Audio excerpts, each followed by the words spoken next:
আসসালামু আলাইকুম, welcome back to my channel Roja's kitchen. আজকে আপনাদের সাথে শেয়ার করব কীভাবে খুব সহজে পোলাও রান্না করা যায়। যারা জীবনে কখনো পোলাও রান্না করেননি তারাও খুব সহজে পানির পরিমাপটা বুঝে পোলাও রান্না করতে পারবেন। আমি সেই মেথডটা আপনাদেরকে বলে দিব। শুরুতেই বলে দিচ্ছি, আপনারা আমার ভিডিওটা যদি ভালো লেগে থাকে অবশ্যই লাইক, কমেন্ট, শেয়ার করবেন এবং সাবস্ক্রাইব করে দিবেন। নতুন নতুন ভিডিও পাওয়ার জন্য অবশ্যই সাবস্ক্রাইব করে দিবেন। তো আমি পোলাও সুন্দরভাবে পোলাও রান্না করার জন্য কতটুকু পানি দিতে হবে, পারফেক্ট পোলাও, ঝরঝরা পোলাও চান বা একটু সফট পোলাও চান বা একটু বেশি ঝরঝরা চান, কিভাবে চান সেইভাবে আমি আপনাদের পানির মেজারমেন্টটা বলে দিব যে কিভাবে পানি দিলে আপনাদের পোলাওটা সুন্দর এবং সফট হবে, আপনি যেরকম চাচ্ছেন সেরকম হবে। এই জন্য আমি খুব ফ্রেশ চিনি গুঁড়া পোলাও চালটা নিয়ে নিয়েছি। এই দেখেন, চাল নির্বাচনের ক্ষেত্রে অবশ্যই ভালো চালটা নির্বাচন করবেন। এখানে মুখ্য একটা বিষয় হচ্ছে ভালো চাল। তো আমরা আমি এই মেজারমেন্টটা দেখিয়ে দিই আপনাদেরকে। তো আপনারা যেই পট দিয়ে চাল মেপে নেবেন সেই পট দিয়েই পানি মেপে নেবেন। এই যে ধরেন আমি এই পটটা নিলাম, কনডেন্স মিল্কের যে ডিব্বাটা আছে না, সবার ঘরেই কিন্তু এরকম পট থাকে। আমরা বাঙালিদের ঘরে এমন পট নাই, যে যতই বড় লোক হয়ে যাক তার ঘরে কিন্তু এই পটটা আছেই। তো এই পটটা আমি নিয়েছি। আপনারা ইচ্ছে করলে এই কাপও নিতে পারেন, মেজারমেন্ট কাপও নিতে পারেন, ঠিক আছে। আপনার পানি যতটুকু, চাল যতটুকু হবে পানি তার থেকে 1 কাপ কম দিবেন। যেমন ধরুন আমি এটা দিয়ে মেপে নিচ্ছি, ঠিক আছে। আমার চাল মেপে নেই, এই সমান সমান করে মেপে নিলাম। 1 2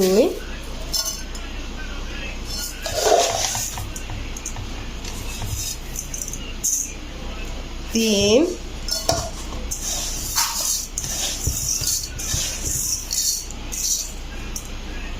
4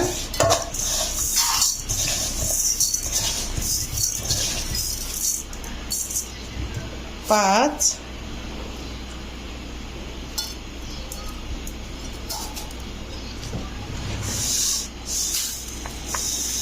আমি টোটাল 1.5 কেজি চাল নিয়েছি। এই পটটা একটু বড় হয়, এই পটটা একটু বড় হয় যে কারণে এখানে চাল দেখাচ্ছে 5.5 পট, ঠিক আছে। এখানে চাল দেখাচ্ছে 5.5 পট। আমি যদি একটু কম কম করে নিতাম তাহলে এটা পুরা বরাবর 1.5 কেজি হতো। এখানে কিন্তু পুরো 1.5 কেজি চাল। তো আমি এখন, আমার চাল হয়েছে 5.5 পট, তাহলে আমি পানি দিব কত? ডাবল ধরেন, 5.5 পটের ডাবল হচ্ছে গিয়া 5 পটে হচ্ছে 10 পট, আর আধা পটে হচ্ছে 1 পট। তাহলে হলো 11 পট পানি আপনাদের দিতে হবে।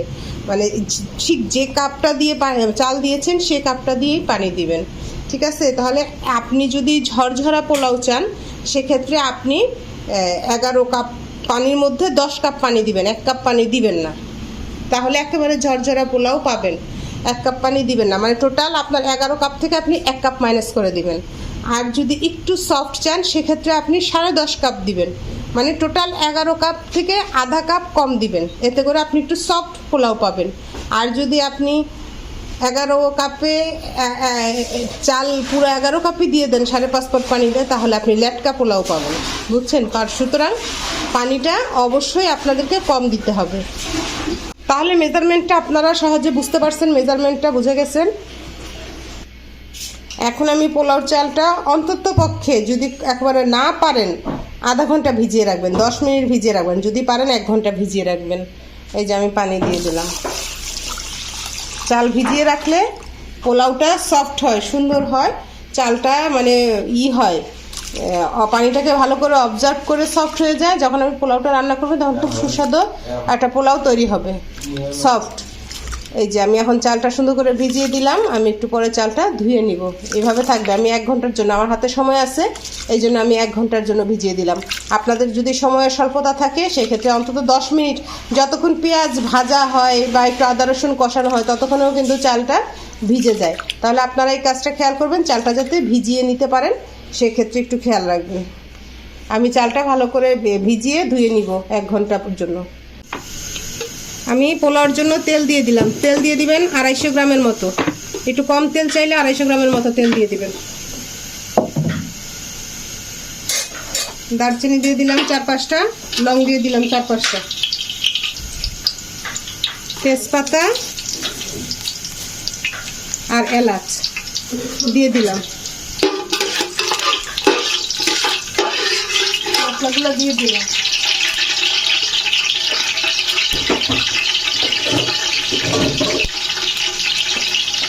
এখন আমি দিয়ে দিব পেঁয়াজ।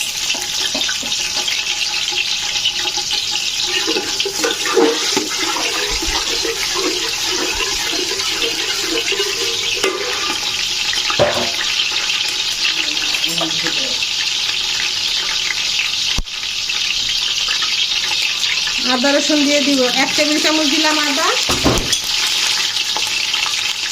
1 টেবিল চামচ দিলাম রসুন। আমি কিন্তু 1.5 কেজি চাল নিয়েছি। 1 টেবিল চামচ আদা দিয়েছি, 1 টেবিল চামচ রসুন দিয়েছি। আমি যেইভাবে পোলাওটা রান্না শেখাচ্ছি, যে জীবনে রান্না করে নাই সেও রান্না করতে পারবে খুব সহজে।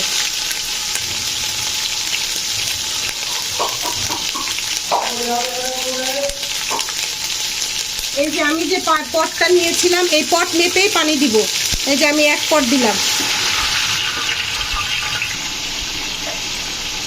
1 পট দিয়েছি, 2 পট, 3, 4, 5, 6, 7, 8, 9,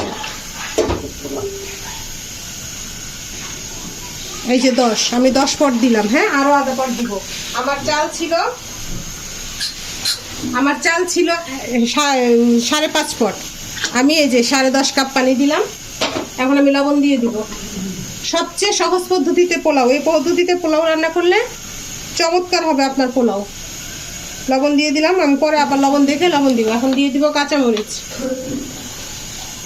দিয়ে দিলাম কাঁচামরিচ। এখন আমি পানিটা বলক আসার অপেক্ষা করব। পানিটা ফুটে আসলে আমি রাইস দিয়ে দিব।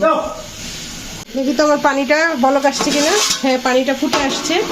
এখন আমি এর মাঝে রাইসগুলো দিয়ে দিব। আমার যে চালগুলো আছে, চালগুলো দিয়ে দিব। এই যে চালগুলো, চেষ্টা করবেন চালে যাতে পানি না যায়, কারণ আমাদের পানি মাপা আছে, এখানে যাতে পানি না যায়।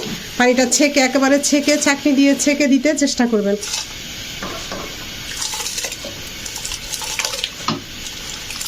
এ দেখছেন এক্সট্রা পানিটা যাতে না যায়।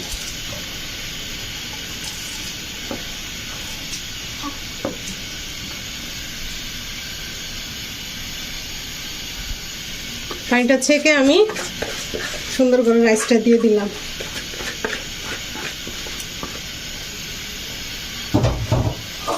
একটু নেড়ে দিব।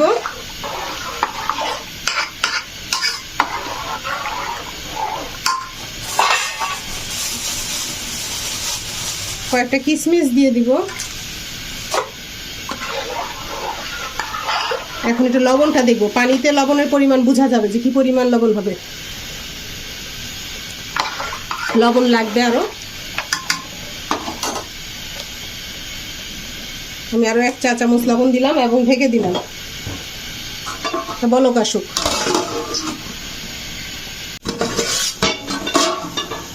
চালটা বলক চলে আসছে, একটু নেড়ে দিব।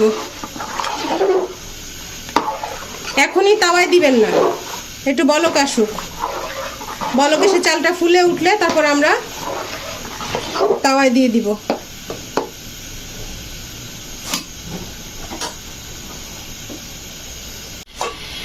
যখন এই পর্যায়ে চলে আসবে তখন আমরা তাওয়া দিয়ে দিব, নিচে দমে দিয়ে দিব। বাকিটা দমেই হয়ে যাবে। আমি একটা তাওয়া দিয়ে দিলাম। তাওয়ায় হিট দিয়ে এটা আমি চুলায় দিলাম। আমি পাশের চুলায় তাওয়াটা অবশ্যই একটু গরম করে নিয়েছি। নিজস্ব ব্রেন খাটিয়ে করবেন।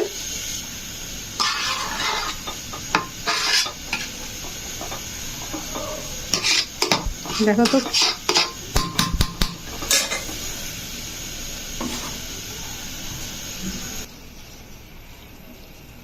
1 টেবিল চামচ গোলাপ জল আর ঘি দিয়ে দিব।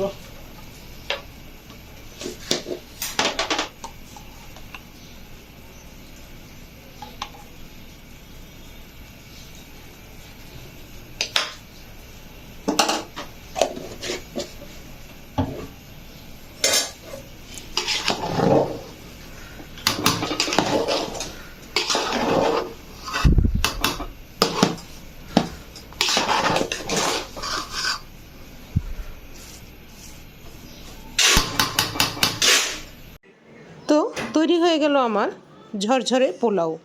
আমি একটু সফট পোলাও রান্না করেছি, যে কারণে 10.5 কাপ পানি দিয়েছিলাম। আপনারা যদি একেবারে ঝরঝরা চান সেক্ষেত্রে এক পট পানি স্কিপ করবেন, তবেই পেয়ে যাবেন ঝরঝরে পোলাও। তো যদি ভিডিওটি ভালো লেগে থাকে অবশ্যই লাইক কমেন্ট শেয়ার করবেন এবং নতুন নতুন ভিডিও পাওয়ার জন্য বেল আইকনটি বাজিয়ে দিবেন। সবাই ভালো থাকবেন, আবার দেখা হবে নতুন কোনো রেসিপিতে। সেই পর্যন্ত আল্লাহ হাফেজ।